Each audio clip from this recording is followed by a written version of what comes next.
চাচা না, আমি বিশ্বাস করি। এই সংলাপটি শোনেননি? সোশ্যাল মিডিয়ায় এমন কাউকে পাওয়া দুষ্কর। বাপ্পারাজ ঢাকাই সিনেমার এক সময়ের জনপ্রিয় অভিনেতা। ক্যারিয়ারে অসংখ্য রোমান্টিক সিনেমা দর্শকদের উপহার দিয়েছেন তিনি।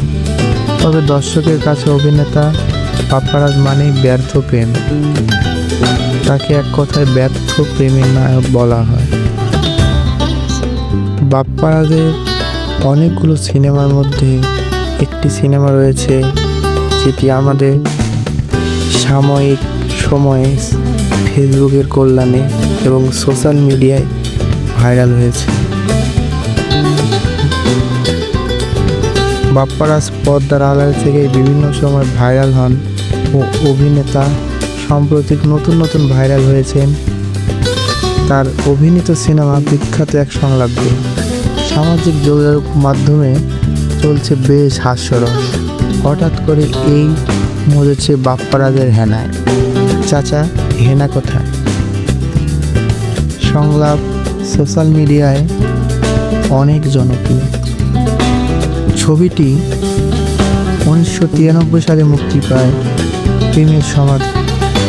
এই ছবি হেনার দৃশ্যে নতুন করে ভাইরাল হয়েছে। সিনেমাতে প্রধান চরিত্রে অভিনয় করেছেন বাপ্পারাজ ও শবনম। সিনেমায় এক পর্যায়ে নায়ক বকুল তথা বাপ্পারাজ দীর্ঘদিন পর বাড়িতে ফিরে তার প্রেমিকা হেনার বাড়ি সাজানো দেখে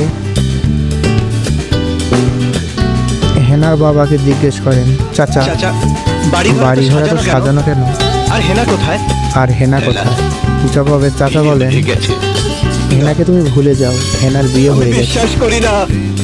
বকুল তথা বাপ্পারাজ তখন বলে ওঠেন, না না, হেনার বিয়ে হতে পারে না, আমি বিশ্বাস করি না।